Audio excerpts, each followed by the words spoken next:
दोस्तों, सनातन हिंदू धर्म में तुलसी के पौधे का महत्व सबसे अधिक है। इसकी सबसे पहले पूजा भगवान विष्णु जी ने की थी। श्री हरि कहते हैं, जिस प्रकार देवी लक्ष्मी से वैकुंठ को ऐश्वर्य प्राप्त है, उसी प्रकार वैकुंठ में तुलसी के कारण ही पवित्रता प्राप्त है। पृथ्वी लोक पर जिस स्थान पर भी तुलसी का पौधा होगा, उस स्थान पर कभी बुराई का वास नहीं होगा।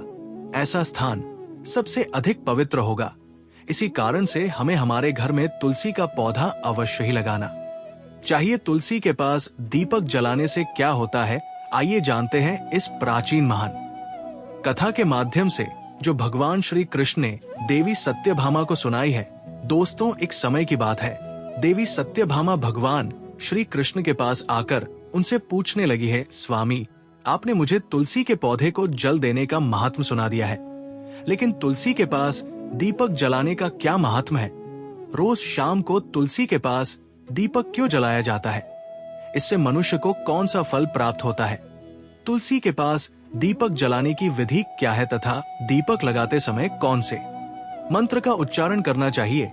कृपया आप मुझे विस्तार से बताइए। भगवान श्री कृष्ण कहते हैं, देवी, आज तुमने समस्त संसार के कल्याण की भावना से बहुत ही उत्तम प्रश्न किया है।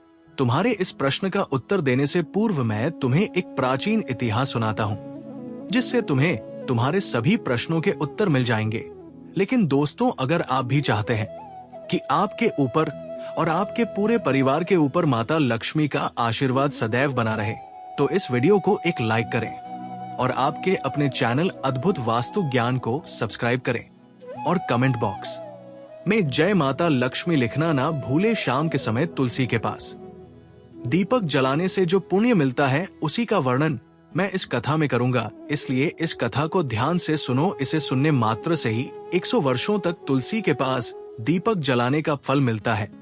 देवी सत्यभामा ने भगवान श्री कृष्ण से कहा है, प्रभु, मैं इस कथा को सुनने के लिए बहुत उत्सुक हूँ, कृपया इसे मुझे सुनाइए, मैं इसे पूरे ध्यान से सुनूंगी। तब भगवान श्री कृष्ण ने देवी सत्यभामा को कथा सुनानी शुरू की। उन्होंने कहा है, देवी, ये बात प्राचीन काल की है। दक्षिण दिशा में तुंगभद्रा नाम की एक विशाल और पवित्र नदी बहती है। उसी नदी के किनारे हरिहरपुर नाम का एक अत्यंत सुंदर नगर बसा हुआ था। उस नगर में हरि दीक्षित नाम के एक ब्राह्मण रहते थे। वे बहुत ही गुणवान, चरित्रवान और धर्मपरायण व्यक्ति थे। वे वेदों और शास्त्रों के मार्ग पर चलने वाले थे और उन्होंने समस्त शास्त्रों का अध्ययन कर रखा था। हरि दीक्षित की पत्नी का नाम लोग चारा कहकर पुकारते थे। उसका स्वभाव उसके नाम के अनुरूप ही था। वो हमेशा अपने पति का अपमान करती रहती थी, पति को बुरी तरह ताने देती और उसे दुख पहुंचाती थी। वो अपने पति के लिए कभी भी खाना नहीं बनाती थी और ना ही उसके साथ स्नेह से पेश आती थी। उसने अपने पति के साथ कभी प्रेम पूर्वक व्यवहार नहीं किया। जब भी पति के मित्र या परिवार के लोग घर आते, वह उन्हें अपमानित करके भगा देती थी।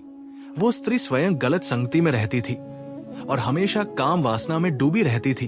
उसका मन अपने पति से हटकर पराये पुरुषों में लगा रहता था और वो अन्य व्यभिचारी स्त्रियों के साथ घूमती रहती थी। उसने कभी अपने पति से प्रेम पूर्वक बात नहीं की, किंतु पराये सुंदर पुरुषों के संग बैठकर बातें करती थी। पराये पुरुषों को मोहित करने के लिए सज धज कर गांव में घूमने जाया करती थी। कभी वो वन में किसी वृक्ष के नीचे खड़ी रहकर सुंदर पुरुषों की राह देखती और किसी दुष्ट पुरुष को मोहित करके उसके संग भोग विलास किया करती थी।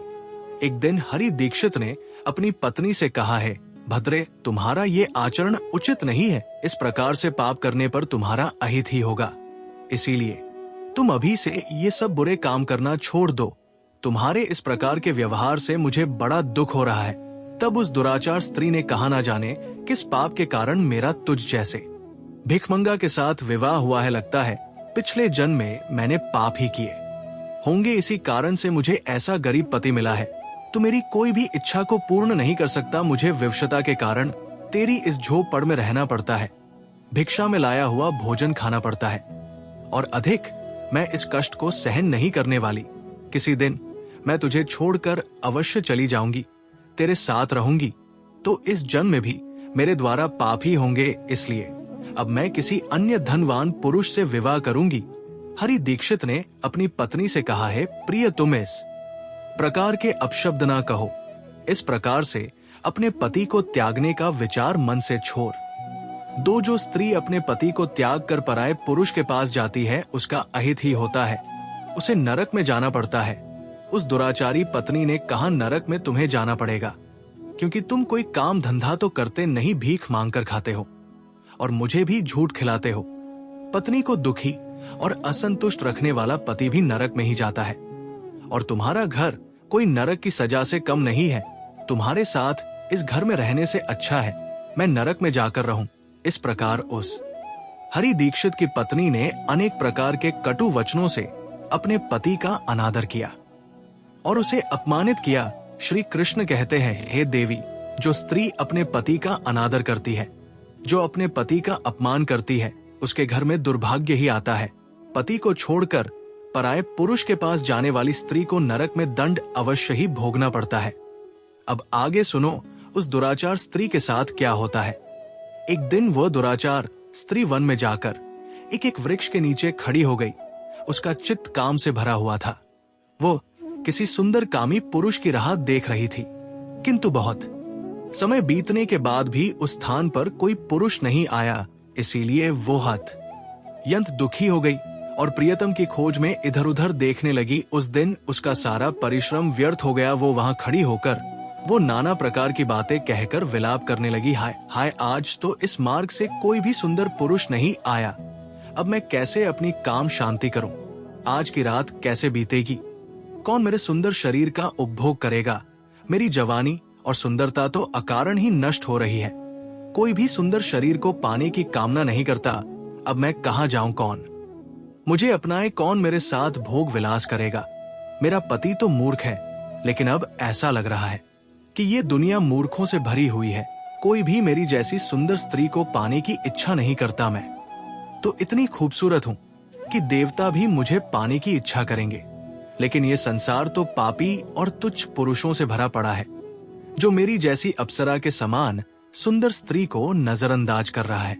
हे भगवान, अगर कोई सुंदर, बलवान और पराक्रमी पुरुष हो तो उसे मेरे पास भेज दो, चाहे वो मेरा भक्षण ही क्यों ना कर ले। मैं खुशी खुशी उसे गले लगा लूंगी। भगवान श्री कृष्ण बोले, है देवी। इस तरह वो स्त्री जंगल में जोर जोर से विलाप करने लगी। उसी जंगल में एक भयानक बाघ रहता था। उस स्त्री की चीखें सुनकर वो जाग गया और उछलकर उसकी ओर बढ़ने लगा ताकि उसे खा सके। उस बाघ का नाम था ध्वंस। उसका रूप बेहद डरावना था। उसका शरीर काले और नारंगी धारियों से ढका हुआ था, जो जंगल की छाया में मिलकर उसे छिपा देते थे। आंखें अंगारे की तरह लाल थी, जो अंधेरे में भी चमकती थी। उसके बड़े और नुकीले दांत जबड़े से बाहर निकले हुए थे, जो किसी भी प्राणी को चीरने के लिए पर्याप्त थे। ध्वंस की गहरी गर्जना पूरे जंगल में गूंजती थी, जिससे वहां के जीव जंतु कांप उठते थे। उसकी लंबी मजबूत पूंछ उसकी ताकत का प्रतीक थी। वो अपनी बलशाली टांगों से जंगल में बिजली की गति से दौड़ सकता था। उसका पूरा शरीर शक्तिशाली मांसपेशियों से भरा हुआ था, जिससे वो एक ही झपट्टा में अपने शिकार को धराशायी कर सकता था। ध्वंस उस विलाप करती स्त्री की ओर तेजी से बढ़ रहा था। उसकी नाक से बार बार गर्म सांसें निकलती, मानो वो हर पल अपने अगले शिकार की तलाश में हो। ध्वंस का एकमात्र लक्ष्य उन पापी और दुराचारी लोगों का भक्षण करना था, जिन्हें उसकी नियति ने उसे सौंपा था। उस भयंकर बाघ को अपने सामने खड़ा हुआ देखकर उस स्त्री के पसीने छूटने लगे। वो भय से थरथर कांपने लगी। वो स्त्री कुछ करती, इतने में ही उस बाघ ने अपने पंजे से उसे घायल कर दिया और वो स्त्री जमीन पर गिर पड़ी। जमीन पर गिरते ही वो स्त्री चिल्लाते हुए बोली, अरे बाघ, तू किस लिए यहाँ पर आया है? मुझे क्यों मार रहा है? मैं यहाँ पर अपने प्रियतम को खोज रही थी। तू मुझे छोड़ दे। मेरा भक्षण करके तुझे क्या मिलेगा? उस स्त्री की ये बात सुनकर वो भयानक बाघ क्षण भर के लिए रुक गया और हंसते हुए बोला, है दुष्टा, आज विधाता ने तुझे मेरा ग्रास नियुक्त किया है। तुझ जैसी पापिनी स्त्रियों का भक्षण करना ही मेरा काम है, तभी मुझे इस शरीर से मुक्ति मिलेगी। वो स्त्री कहने लगी, है बाघ, तुम कौन हो? मुझे सच सच बताओ, तुम्हें किस कारण से बाघ होना पड़ा और तुम मुझ जैसी स्त्रियों का भक्षण क्यों करते हो? पहले मुझे सारी बात बताओ और फिर मेरा भक्षण करो। फिर ध्वंस नाम का वो बाघ कहने लगा, है पापिनी, मैं तुम्हें मेरे पूर्व जन्म का वृतांत सुनाता हूँ कि किस कारण से मुझे बाघ होना पड़ा। पूर्व काल में दक्षिण देश अमलापाहा नाम की एक पवित्र नदी बहती थी। उसी नदी के तट पर मुनिपर्णा नाम की एक नगरी बसी हुई थी। ये नगरी अपने सुंदर मंदिरों, शांत वातावरण और धार्मिक अनुष्ठानों के लिए प्रसिद्ध थी। वहां एक ब्राह्मण का परिवार निवास करता था। मैं उस परिवार में जन्मा था। मेरा नाम वेदानंद था। मेरे पिता एक आदर्श ब्राह्मण थे जो यज्ञ, हवन और धार्मिक अनुष्ठानों का पालन करते थे। उस बाघ ने आगे कहा है, स्त्री मैंने अपनी किशोरावस्था में वेदों का अध्ययन किया और यज्ञ आदि धार्मिक कार्यों में पारंगत हो गया। लेकिन जैसे जैसे मैं बड़ा हुआ, मेरे मन में धन का लोभ बढ़ता गया। अनेक यज्ञों का आयोजन किया, लेकिन वे यज्ञ धार्मिक उद्देश्य से नहीं बल्कि धन संग्रह के लिए थे। मैं उन पापियों के लिए भी यज्ञ करता था जो धर्म से दूर थे और उनके घर का भोजन करता था। मैंने धन के लोभ में उनके अनैतिक कार्यों का समर्थन भी किया। धर्म के मार्ग से भटकते हुए मैंने उन वस्तुओं का दान भी स्वीकार किया जिन्हें ब्राह्मण को नहीं लेना चाहिए। मेरा मन इतना लोभी हो गया था कि मैं रण के बहाने दूसरों से धन लेता और फिर उसे कभी वापस नहीं करता। मैंने अनेक प्रकार के छलकपट किए और इस प्रकार पाप करते हुए कई वर्ष बीत गए। समय के साथ मेरा शरीर कमजोर हो गया, बाल सफेद हो गए, आंखें धुंधली हो गई और मुंह के दांत गिर गए। परंतु धन का लोभ अब भी मेरे मन से नहीं गया और मैं पाप करता रहा। उस बाघ ने अपने दहक परेश में आगे कहा, एक दिन धन के लालच में मैं फिर से नदी के किनारे गया। वहां मैंने अन्य धूर्त ब्राह्मणों के साथ मिलकर लोगों को ठगा।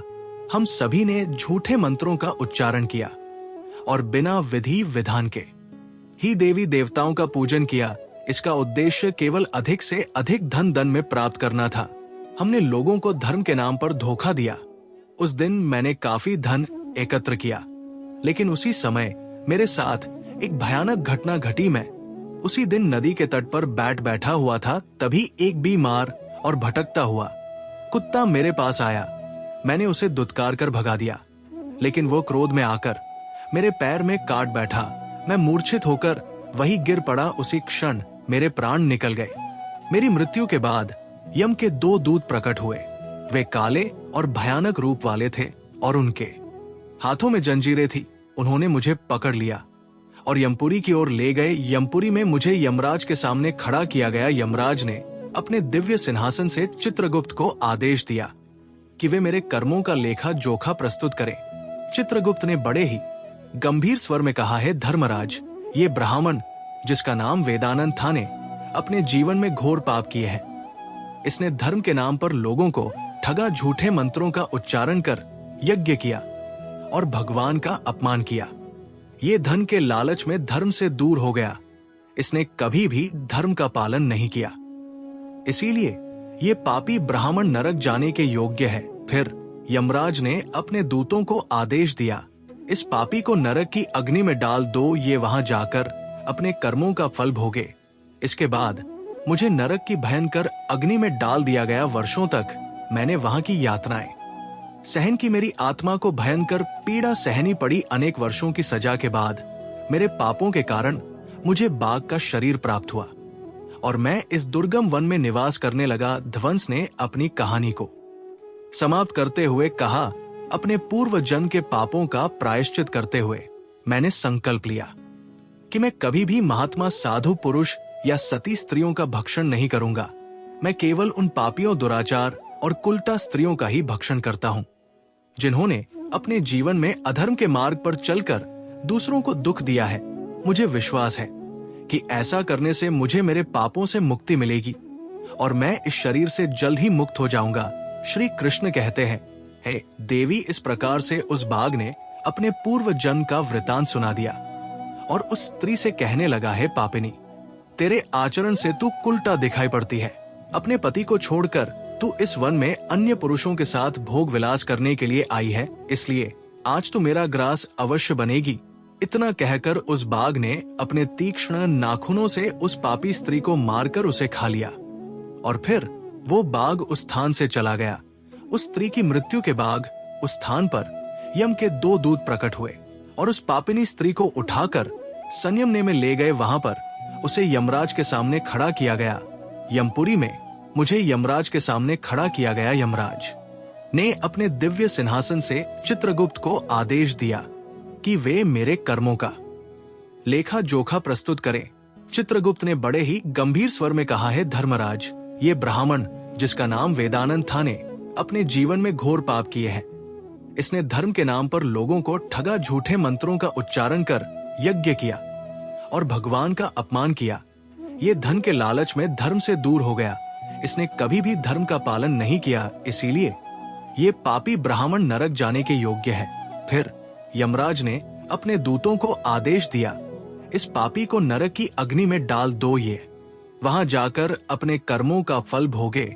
इसके बाद मुझे नरक की भयंकर अग्नि में डाल दिया गया। वर्षों तक मैंने वहां की यातनाएं सहन की। मेरी आत्मा को भयंकर पीड़ा सहनी पड़ी। अनेक वर्षों की सजा के बाद मेरे पापों के कारण मुझे बाघ का शरीर प्राप्त हुआ और मैं इस दुर्गम वन में निवास करने लगा। ध्वंस ने अपनी कहानी को समाप्त करते हुए कहा, अपने पूर्व जन्म के पापों का प्रायश्चित करते हुए मैंने संकल्प लिया कि मैं कभी भी महात्मा, साधु पुरुष या सती स्त्रियों का भक्षण नहीं करूंगा। मैं केवल उन पापियों, दुराचार और कुलटा स्त्रियों का ही भक्षण करता हूं जिन्होंने अपने जीवन में अधर्म के मार्ग पर चलकर दूसरों को दुख दिया है। मुझे विश्वास है कि ऐसा करने से मुझे मेरे पापों से मुक्ति मिलेगी और मैं इस शरीर से जल्द ही मुक्त हो जाऊंगा। श्री कृष्ण कहते हैं, हे देवी, इस प्रकार से उस बाघ ने अपने पूर्व जन्म का वृतांत सुना दिया और उस स्त्री से कहने लगा है, पापिनी, तेरे आचरण से तू कुलटा दिखाई पड़ती है। अपने पति को छोड़कर तू इस वन में अन्य पुरुषों के साथ भोग विलास करने के लिए आई है, इसीलिए आज तू मेरा ग्रास अवश्य बनेगी। इतना कहकर उस बाघ ने अपने तीक्ष्ण नाखूनों से उस पापी स्त्री को मारकर उसे खा लिया और फिर वो बाघ उस स्थान से चला गया। उस स्त्री की मृत्यु के बाद उस स्थान पर यम के 2 दूत प्रकट हुए और उस पापिनी स्त्री को उठाकर संयमनीपुरी में ले गए। वहां पर उसे यमराज के सामने खड़ा किया गया। फिर चित्रगुप्त ने उस स्त्री का लेखा जोखा निकालते हुए यमराज से कहने लगे हैं, धर्मराज, ये स्त्री तो अत्यंत पापिनी है। इसने घोर पाप किए हैं। इसने व्यभिचार किया है। इसने अपने पति की कभी सेवा नहीं की। अपने पति को भूलकर पराए पुरुषों के संग भोग विलास किया करती थी। उसके पापों को सुनकर यमराज अत्यंत क्रोधित हो गए और उन्होंने उस स्त्री को अग्नि से भरे हुए कुंडों में डालने का आदेश दिया। यमराज के आदेश को सुनकर वो स्त्री अत्यंत भयभीत हो गई और फिर वो दुराचार स्त्री यमराज से कहने लगी है, धर्मराज, कृपया मुझे मेरे पापों के लिए क्षमा करें। मैंने यहाँ अनजाने में पाप किए हैं। कृपया मुझे प्रायश्चित का अवसर प्रदान करें। यमराज कहते हैं, हे स्त्री, तुमने जो पाप किए हैं वे निंदनीय है। तुम्हारे पापों के लिए कोई प्रायश्चित नहीं है। जो स्त्री अपने पति का त्याग करती है, अपने पति को छोड़कर पराए पुरुष के संग विहार करती है, उसे निश्चित ही नरक में जाना पड़ता है। इसीलिए अब तुम्हें नरक की यातनाएं भोगनी ही पड़ेगी। फिर यमराज ने अपने दूतों से कहा है, दूतों, इस पापी स्त्री को ले जाओ और इसे भयंकर नरकों में डाल दो, ये उसी के योग्य है। फिर यम के दूत उस स्त्री को नरक में ले जाते हैं। फिर अनेक वर्षों तक उसे जलते हुए तेल के कुंड में पकाया गया। फिर उसे निकालकर ररव नामक नरक में डाल दिया गया। इस प्रकार से उसे अनेक वर्षों तक अलग अलग नरकों में डाला गया। नरक में कष्ट भोगने के बाद वो महापाप स्त्री पुनः लोक पर आकर चांडाल के रूप में उत्पन्न हुई। चंडाल के घर में जम लेकर वो फिर से अनेक पाप करने लगी, व्यभिचार करने लगी, अनेक पापी पुरुषों के संग विहार करने लगी। फिर कुछ समय बाद पूर्व जन्म के पापों के कारण उसे कोढ़ का रोग हो गया और वो भयानक पीड़ा सहन करने लगी। उसका अंग जलने लगा, उसके नेत्रों में पीड़ा होने लगी। इस दुख को सहन करती हुई वो दिन बिताने लगी। फिर एक दिन वो तीर्थ में स्नान करने के उद्देश्य से अंतपुर में चली गई। वहां पर वो एक आश्रम के बाहर निवास करने लगी। उस आश्रम में एक तुलसी का पौधा था। अन्य स्त्रियों को वहां पर तुलसी के पास दीपक जलाते हुए देखकर उस पापी स्त्री को बड़ा आश्चर्य हुआ। फिर एक दिन वहां पर निवास करने वाले एक साधु से उस स्त्री ने पूछा है साधु महाराज, ये कौन सा पौधा है और ये स्त्रियां इसके नीचे दीपक क्यों जला रही हैं? तब उस साधु ने कहा है, कल्याणी, ये अत्यंत पवित्र तुलसी का पौधा है। इसके दर्शन करने मात्र से ही संकट का नाश होता है। इस तुलसी को जल देने से देवी देवताओं की कृपा प्राप्त होती है तथा इस वक्त पौधे के पास दीपक जलाने से समस्त पाप नष्ट होते हैं। उस साधु की बात सुनकर उस स्त्री को बड़ी प्रसन्नता हुई और उसने साधु से कहा है, साधु महाराज, यदि कोई अत्यंत पापिनी स्त्री भी इसके पास दीपक जलाएगी तो उसके पाप नष्ट होंगे। क्या वो साधु कहते हैं, हे पुत्री, ये सत्य है। यदि किसी स्त्री ने घोर पाप भी किए हो तब भी उसके पाप नष्ट होते हैं। उसके सभी जन्मों के पाप भी तुलसी के पास दीपक जलाने से नष्ट होते हैं। किंतु हे पुत्री, तुम कौन हो और किस कारण से ये प्रश्न पूछ रही हो? वो स्त्री कहती है, हे साधु महाराज, मैं महापाप नहीं हूँ। मैंने व्यभिचार किया है तथा अनेक प्रकार के पाप किए हैं। मेरे पापों के कारण ही मेरी ऐसी दुर्दशा हुई है। कृपया मुझे पापों से मुक्ति का उपाय बताइए। साधु कहते हैं, पुत्री, अब से तुम नित्य इस तुलसी के पास दीपक जलाओ, तुम्हारे समस्त पाप और दोष समाप्त हो जाएंगे। उस साधु की बात सुनकर उस पापी स्त्री ने भी वही किया। उसने तुलसी के पौधे के पास एक दीपक जला दिया। इस प्रकार से वो स्त्री नित्य उसी स्थान पर तुलसी के पास दीपक जलाने लगी। फिर एक दिन वो स्त्री शाम के समय तुलसी के पास दीपक जलाने लगी तो उसी समय उसका हृदय फटने से उसकी मृत्यु हो गई और वो वही जमीन पर पड़ी रही। फिर यमराज के 2 दूत उस स्त्री को यमलोक ले जाने के लिए उस स्थान पर प्रकट हुए। जैसे ही यम के दूत उस पापी स्त्री को पाश में बांध कर ले जाने लगे, भगवान विष्णु के 2 पार्षद उस स्थान पर प्रकट हुए। वे दिव्य पार्षद अत्यंत तेजस्वी और दिव्य आभा से युक्त थे। उनके शरीर से स्वर्णिम प्रकाश की किरणें निकल रही थी जो चारों ओर का अंधकार दूर कर देती थी। उनका रूप इतना मोहक और दिव्य था कि उन्हें देखकर किसी का भी मन श्रद्धा से भर जाता। उनके चेहरे पर शांत मुस्कान थी जो अपार करुणा और दया का प्रतीक थी। उनके वस्त्र रत्न जड़ित और रेशमी थे जो नीले और सुनहरे रंग में चमक रहे थे, मानो स्वयं वैकुंठ का सौंदर्य उनके व्यक्तित्व में समाया हो। उनके कानों में सुनहरे कुंडल झूल रहे थे जिनसे दिव्य संगीत की ध्वनि प्रतीत होती थी। उनके माथे पर तिलक और चमकती हुई बिंदी थी जो उनकी दिव्यता का सूचक थी। वे दोनों विशाल कद और बलिष्ठ थे। उनके हाथों में दिव्य गदा थी जो न्याय और धर्म की शक्ति का प्रतीक थी। वे उस स्त्री को अपने दिव्य स्पर्श से मुक्ति का आश्वासन देने आए थे जिससे उसके सभी पाप नष्ट हो सके और उसे स्वर्ग की यात्रा अधिकारी बना सके। उन पार्षदों ने यमराज के दूतों को रोक लिया और कहने लगे हैं, यमदूतों, इस स्त्री को तुम छोड़ दो। ये स्त्री नरक जाने के योग्य नहीं है। तुम किसके आदेश से ऐसा अधर्म कर रहे हो? फिर यम के दूत कहने लगे हैं, दो हम यमराज के आदेश से इस पापी स्त्री को उठाकर ले जा रहे हैं, किंतु आप हमें किस कारण से रोक रहे हो? ये स्त्री अत्यंत पापी है, इसे नरक में ले जाने की आज्ञा मिली है। ये सुनकर भगवान विष्णु के पार्षद मुस्कुराए और बोले हैं, यमदूतों, तुम सत्य बोलते हो, लेकिन इस स्त्री का एक ऐसा पुण्य भी है जो इसके समस्त पापों को मिटा चुका है। क्या तुमने देखा नहीं कि इसने अपने जीवन में संध्या के समय तुलसी के समीप दीपक जलाया है? यमदूतों ने चकित होकर पूछा है, पार्षदों, क्या केवल तुलसी के समीप दीपक जलाने से इसके समस्त पाप नष्ट हो सकते हैं?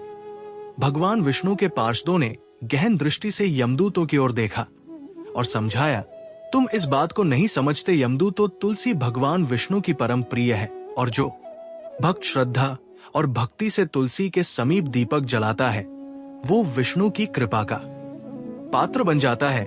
संध्या के समय दीपक जलाने का पुण्य अनंत गुना बढ़ जाता है और ये न केवल उसके पापों को नष्ट करता है बल्कि उसे स्वर्ग का अधिकारी भी बनाता है।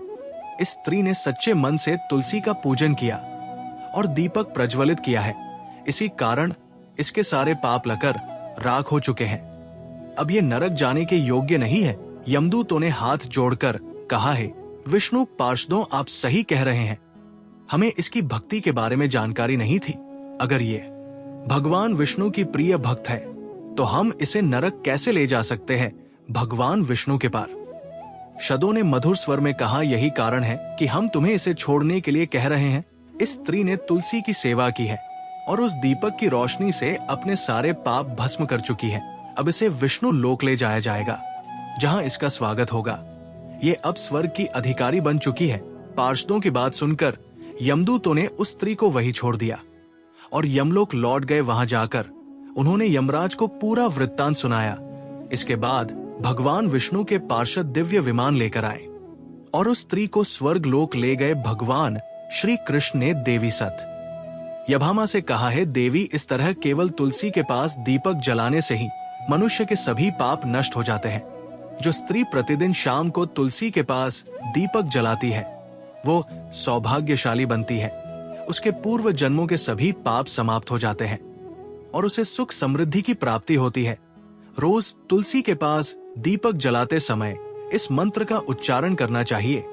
ओम तुलसी देवी च विद्महे विष्णु प्रिया यच धीमहि तन्नो वृंदा प्रचोदयात्।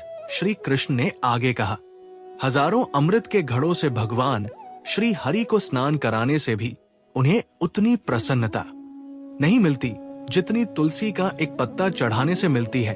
100 हज गोदान के बराबर जो पुण्य मिलता है, वही पुण्य तुलसी पत्र के दान से प्राप्त होता है।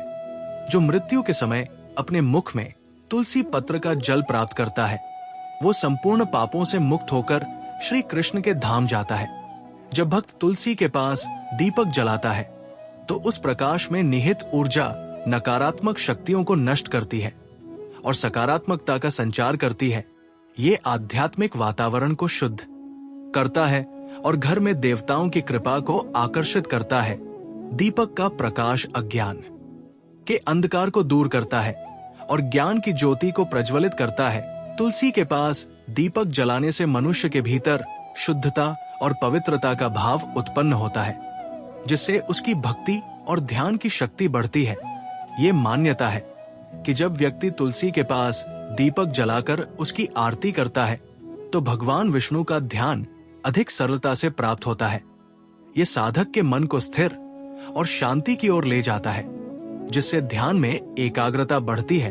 तुलसी के पास दीपक जलाने का अनुष्ठान सूर्यास्त के समय करना अत्यंत शुभ माना जाता है। इस समय दीपक जलाकर तुलसी माता की आरती की जाती है और भगवान विष्णु का स्मरण किया जाता है। इसे करने से विशेष पुण्य प्राप्त होता है। प्रतिदिन संध्या समय में तुलसी के पास दीपक जलाते समय ओम नमो भगवते वासुदेवाय मंत्र का जाप करना चाहिए। ये मंत्र घर की नकारात्मकता को दूर करता है और भगवान विष्णु की कृपा प्राप्त करता है। तुलसी के पास घी या तिल के तेल का दीपक जलाना शुभ होता है। घी का दीपक अधिक पवित्र माना जाता है, लेकिन यदि संभव ना हो तो तिल के तेल का दीपक भी जलाया जा सकता है। तिल के तेल का दीपक नकारात्मक ऊर्जाओं को दूर करने में सहायक होता है। ऐसा कहा गया है कि जो भक्त प्रतिदिन तुलसी के पास दीपक जलाता है उसे 7 जन्मों तक पुण्य मिलता है और वो कभी भी दरिद्रता का सामना नहीं करता। उसके घर परिवार में हमेशा सुख शांति और खुशहाली बनी रहती है। धार्मिक ग्रंथों में वर्णित है कि तुलसी के पास दीपक जलाने से पितृ दोष, गृह दोष और काल सर्प दोष जैसी बाधाएं भी दूर हो सकती है। इस उपाय से घर में नकारात्मक ऊर्जा का नाश होता है, सकारात्मक ऊर्जा का संचार होता है। तुलसी के पास दीपक जलाने से आत्मा की शुद्धि होती है और ये जन्म जन्मांतर के पापों का नाश करता है। इससे आत्मा को शांति मिलती है और व्यक्ति को सद्गति प्राप्त होती है। ये भी कहा गया है कि यदि कोई व्यक्ति जीवन के अंतिम दिनों में तुलसी के पास दीपक जलाकर भगवान का स्मरण करता है तो उसे मृत्यु के बाद यमदूतों का भय नहीं रहता और उसे सीधे भगवान के धाम में स्थान मिलता है। तुलसी के पास दीपक जलाने से देवी लक्ष्मी का आशीर्वाद मिलता है, जिससे व्यक्ति के जीवन में कभी आर्थिक संकट नहीं आता और हमेशा समृद्धि का वास रहता है। तो दोस्तों, इस प्रकार से भगवान श्री कृष्ण ने तुलसी के पौधे के पास दीपक जलाने का महत्व बताया है। हमारे प्रिय दर्शकों, ये तमाम जानकारी जन रुचि को ध्यान में रखकर दी जा रही है। ज्योतिष और धर्म के उपाय को अपनी आस्था और विश्वास पर आजमाएं। इस संदर्भ में हम किसी भी प्रकार का कोई दावा नहीं करते हैं। अगर आपको ये जानकारी पसंद आई हो तो इस वीडियो को एक लाइक जरूर करें और कमेंट बॉक्स में सच्चे मन और सच्चे हृदय से जय माता लक्ष्मी जरूर लिखें। जय श्री राम दोस्तों। आए